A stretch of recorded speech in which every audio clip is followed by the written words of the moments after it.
Where are you sitting? Oh, look. Oops.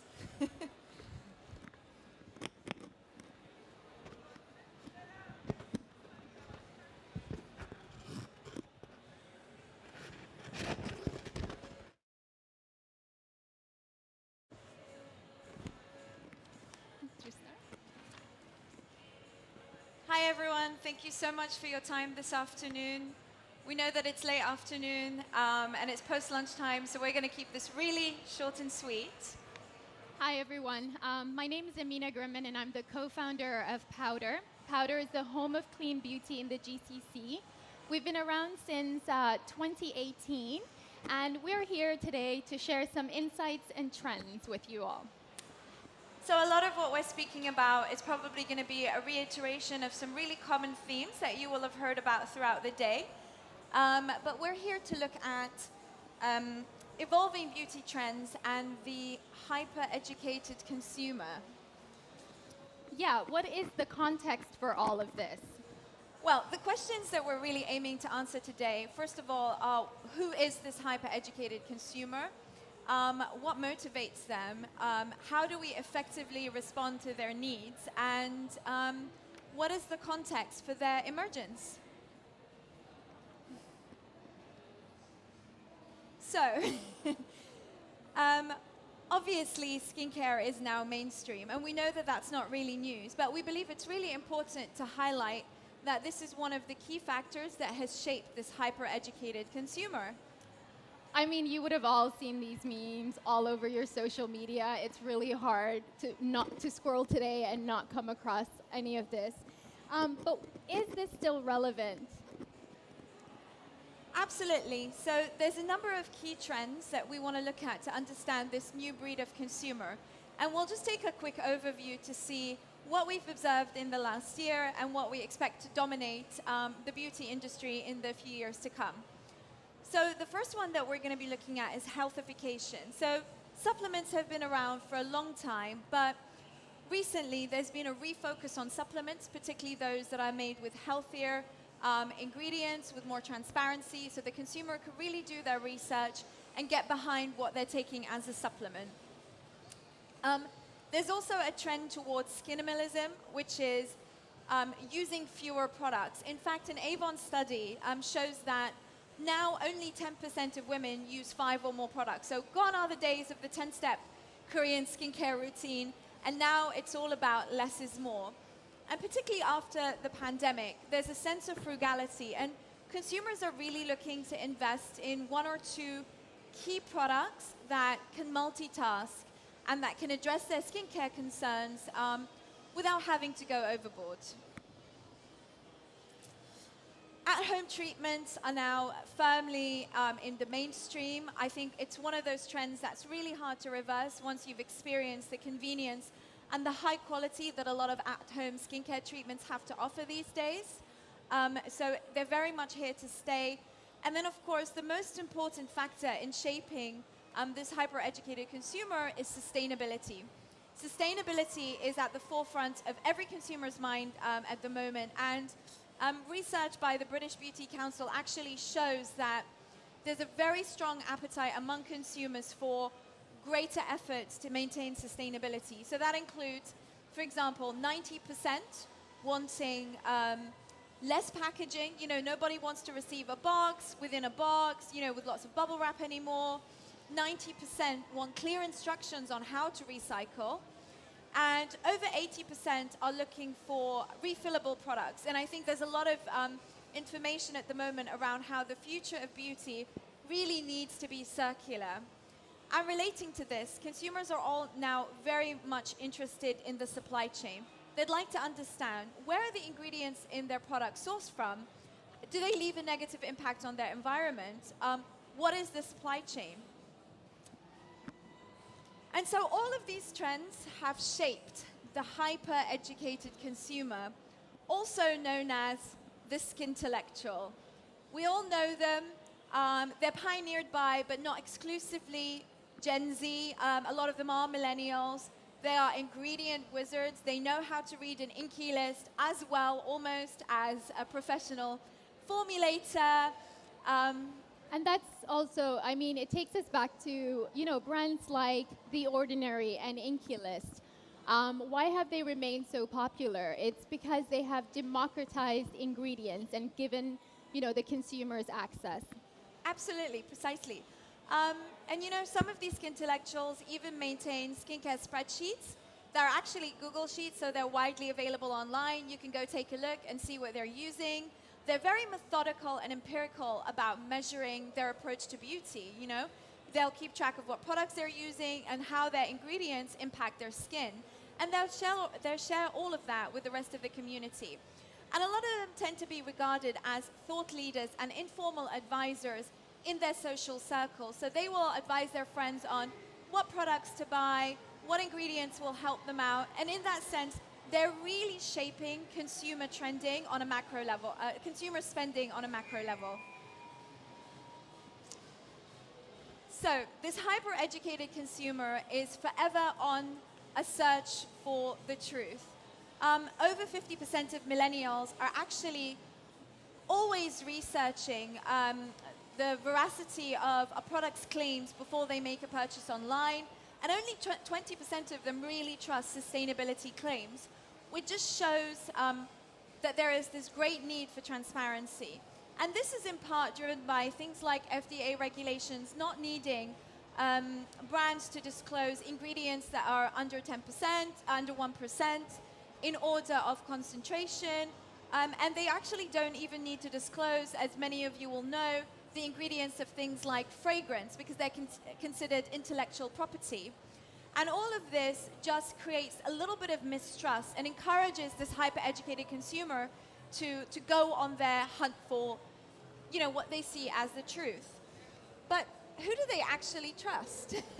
So they trust independent watchdogs and communities. For example, there is a Korean app called Huawei, which has over 5 million users and I believe over 100,000 products in their database at the moment, where products are listed with their environmental working group ratings for all of the ingredients, and they really empower and inform the consumer to making choices that align with their personal values and their, you know, their actual needs. And that brings us to where are these consumers active online? Well, these consumers tend to be active online where dialogue is king. So they're not just about photos. It's not your typical Instagram focus. They tend to be active on Facebook groups where they can really interact and share experiences and make recommendations to one another. They really pioneer on Reddit. So for example, there is a Reddit community called Skincare Addiction. I believe that has almost 900,000 active users, you know, who are interacting on a daily basis and shaping the skincare and beauty community. They tend to be active on YouTube, not just, you know, in leaving YouTube reviews, but also making comments and sharing their experiences and opinions with others like them. They're also active on blogs and now to a lesser extent on TikTok, and also on Instagram, primarily through the sharing of memes, of those fantastic memes that we see and love every day. And how do we actually engage with this new breed of the hyper-educated consumer? Well, there's three main tenets that we see, three main principles that we really keep in mind when it comes to engaging with this type of consumer. The first one is to always be transparent. The second one is to own your responsibility. And the third one is to inform and to educate. So we're just going to look at those three in a little bit of detail, just quickly.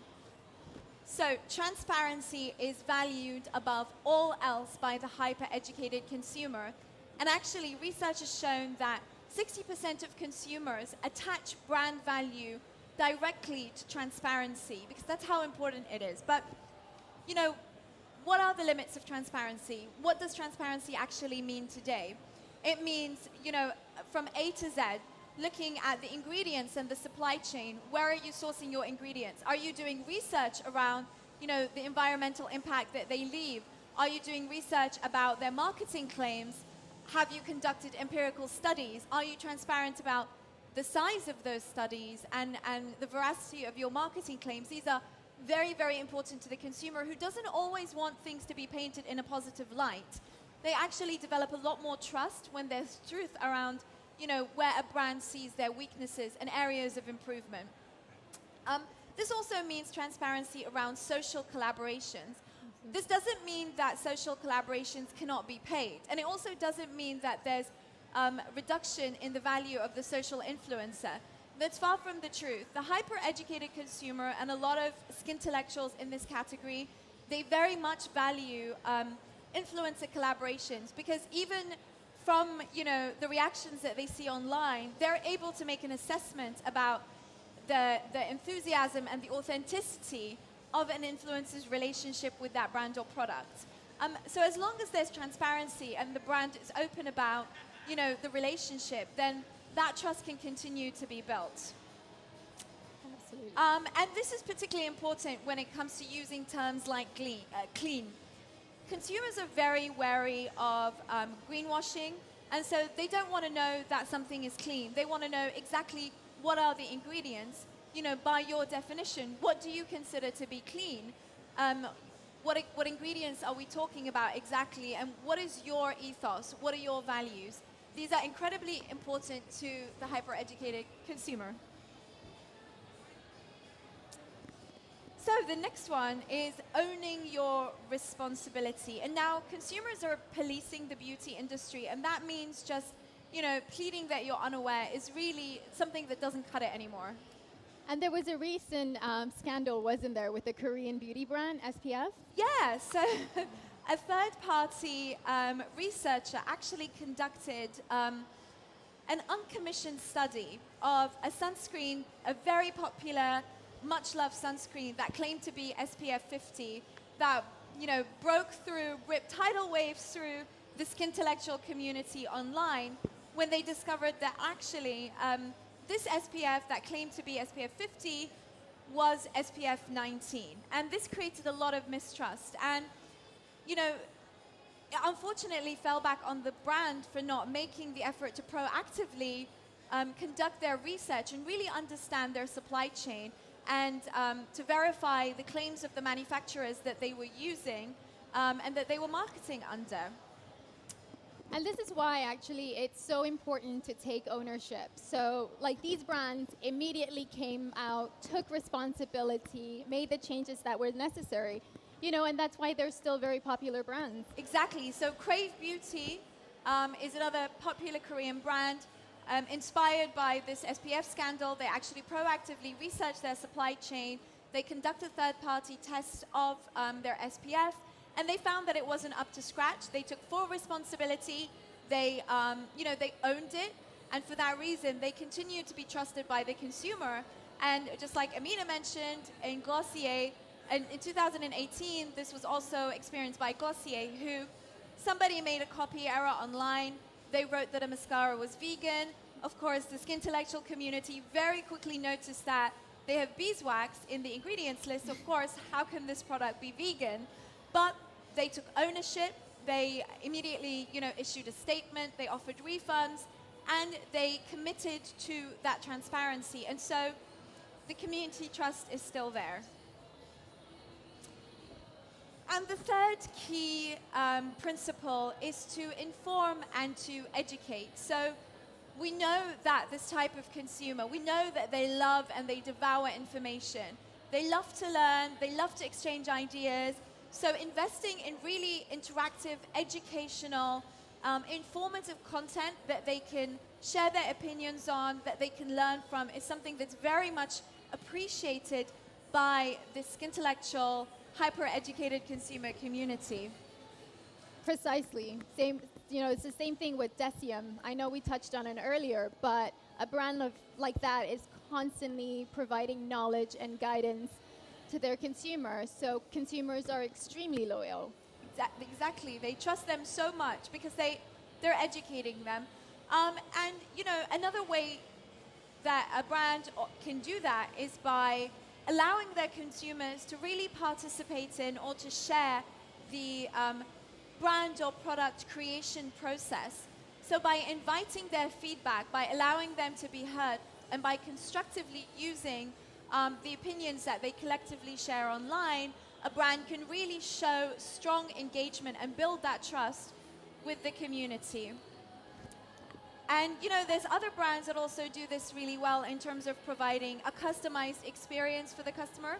So for example, you know, Pros in the US, the customized hair care, they are constantly listening to their customers, the community's needs and experiences with their products, and it allows them to further use that data to improve and provide a better experience for that community.